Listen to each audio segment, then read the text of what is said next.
Hi, and thanks for joining us for another video here at Street Smart Options. It's Jim Bunker, and I'm joined by Jonathan Sherman, and we are going to be talking about on this video options trading for dummies. Now, folks, if you haven't become a member of our stock options group over at Facebook, you should really give that some thought. It's a free group where we give lots of information so that you can learn and get more information about us and how we trade and how we actually teach stock options trading. So take a look at our free group. You can find that on Facebook by searching the letters SSO for Street Smart Options. Go ahead, Jonathan. So today's video is options trading for dummies, and I'm going to, options trading is a big topic, right? And you can talk about a lot of different strategies, and some complex, some simple. What I'm going to do is I'm going to talk about trading a stock in the list of the S&P 500 companies. So I went to Wikipedia, and there's an index. It's a market index called the S&P 500. And it's an average of the stock prices of all these companies, of 500 companies that are leading financial, industrial companies, all kinds of companies, that the bigger companies in the United States. And the S&P company maintains an average price of all these companies. And so it's an index, and the index is widely used by portfolio managers to gauge their own performance against, right? Because it's just a broad-based market index. So that's what the S&P 500 is. So when you pick a stock from the S&P 500, you're guaranteed that there's going to be a lot of volume, a lot of liquidity in the underlying options. So we're going to look at that. That's step one, is finding options with a lot of liquidity. And now step two is, now what is an option, right? Well, I'm just going to go, briefly into what is a stock option. And maybe the best way to illustrate that is to actually go look at an options chain. And I have here pulled up a company, Mastercard, which everybody should be familiar with, right? It's the company that provides the credit cards. And we're going to look at the options chain for Mastercard. And Mastercard, this is the trading, what it closed at today. Today is May 30th. 2019, and this stock closed today at 252.90, right?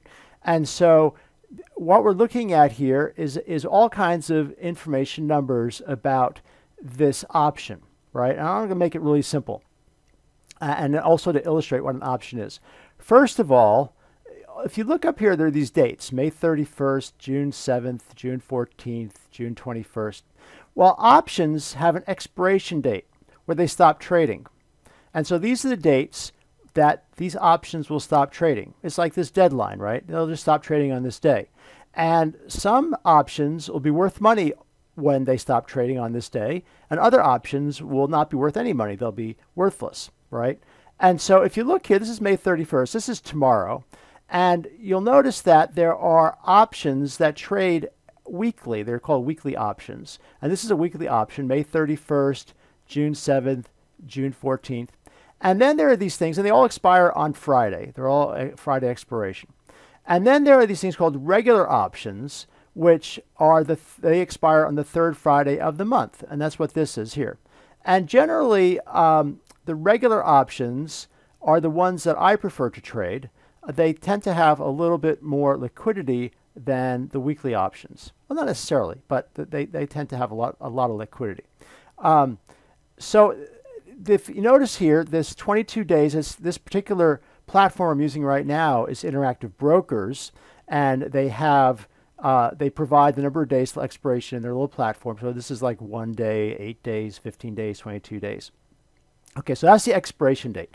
Now, the other thing you need to know about a stock option is that they have a price level called the strike price. I'm just going to go to a simple strike price right here, 250, okay?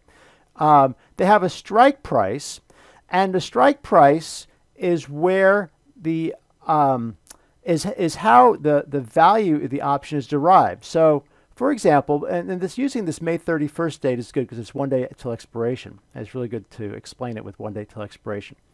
So we have this 250 strike price, And we have two types of options. We have what's called a put option, so letter P, and this is the put option pricing, and call option, this is the call option pricing. And so on the call option, a call option, basically you're going to make money if the stock goes up. If you were just to buy a call option and the stock closed above the strike price by expiration, your option is going to be in the money, and it'll be worth precisely at expiration this strike price, and you're going to subtract that from the stock price. So if this stock price closes tomorrow at 252.90, 252.90 minus 250, the option is going to be worth $2.90, right? Now you can buy and sell these things at any time before the expiration date. But on expiration, the price is going to be exactly what the stock price closed at minus this strike price. Now, mind you, if the stock price closed at, say it closes tomorrow at 252.90 on May 31st, and we owned a call option, and we happen to own the 255s, well, then if you take your 252.90 and subtract 255, you're going to end up with a negative number, right? You're going to end up with like a negative 2.1, right? Well, it's out of the money. It's a negative out of the money. You're not going to, the stock's going to, the option doesn't go negative. It just goes to zero, right? So you're going to be out of the money of the 255. Now, if you own the 245, right, and it closed at 252.90, then you're going to be in the money, and it's going to be in the money by precisely 252.90 minus 245, which is $7.90. Now, right now, if you notice, why is this thing trading higher than that, right? This is called the bid and the ask, right? So the bid is where you can, if you were to sell at market, it would hit the bid price, so you'd be selling it at 9.15. And if you were to buy at market, meaning just to buy at the market price, you would be buying at the higher price, the 9.4, right? So it's called the spread, the bid-ask spread.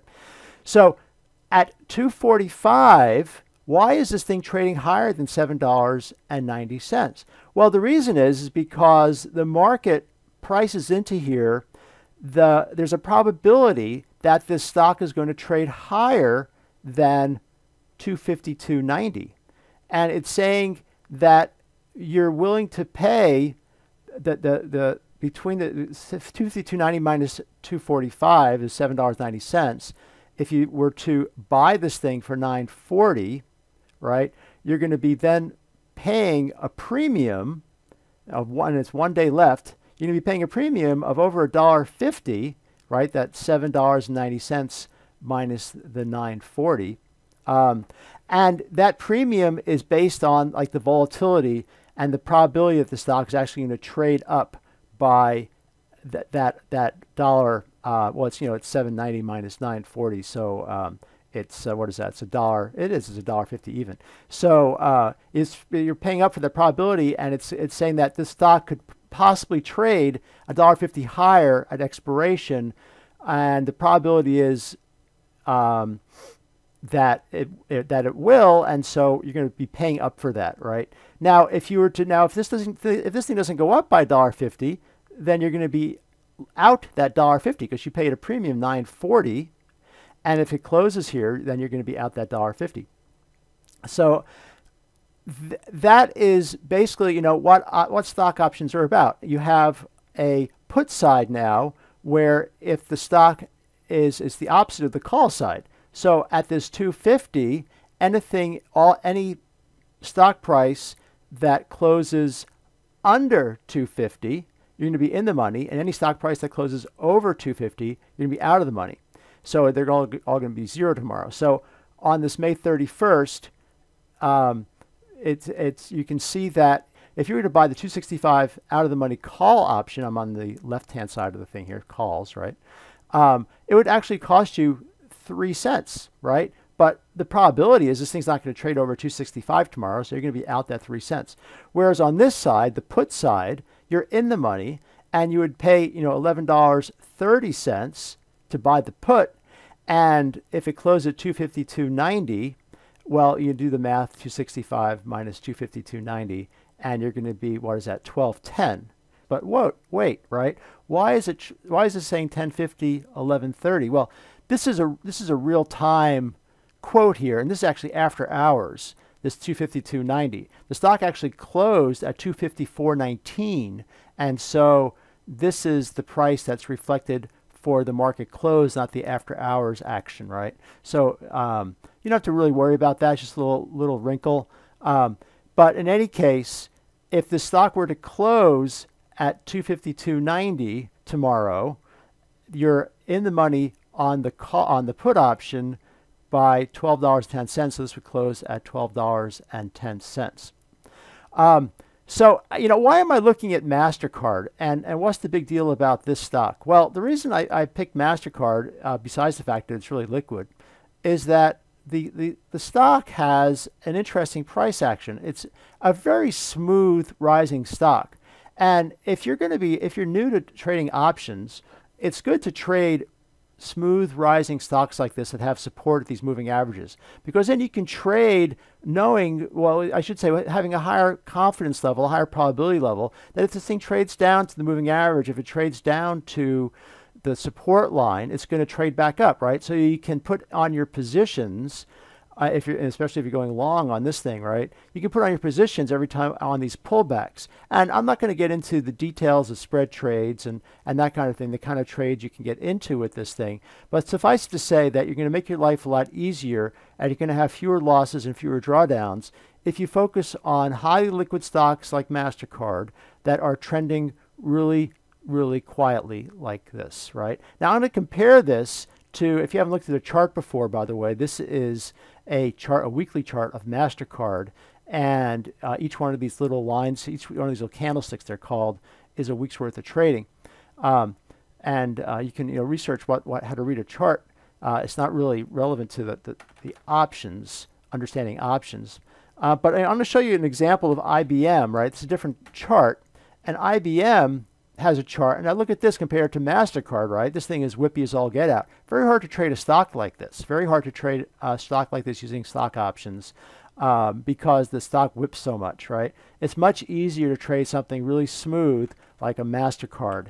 And so you can actually go to this list of S&P 500 stocks and on Wikipedia, and you can go one at a time and go down through these stocks, and you can pick the smooth stocks, the ones that are trading smoothly, and then just enter your trades based on the charts. Now this happens to be a premium chart service, the stockcharts.com, but there are also free chart services that you can find, and Yahoo has charts even on yahoo.com.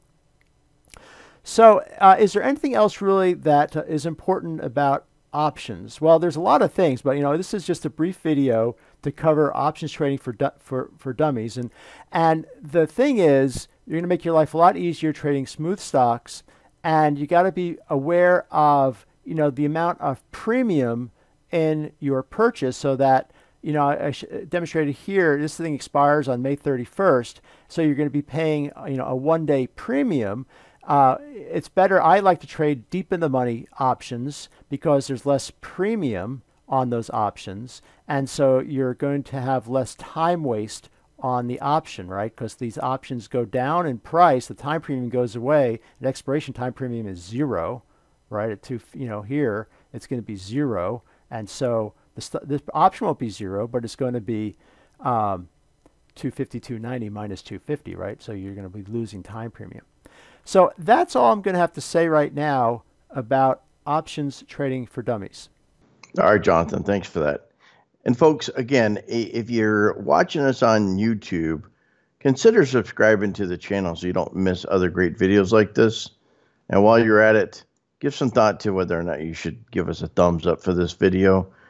Jonathan and I put out a lot of free content where we're really trying to help people like you that are just trying to understand the best way to make money by trading stock options.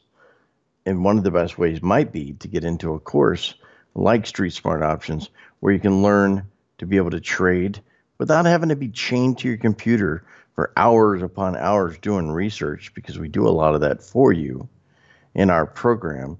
And you also don't have to spend hour upon hour trading and trying to, learn how to trade like you're a day trader.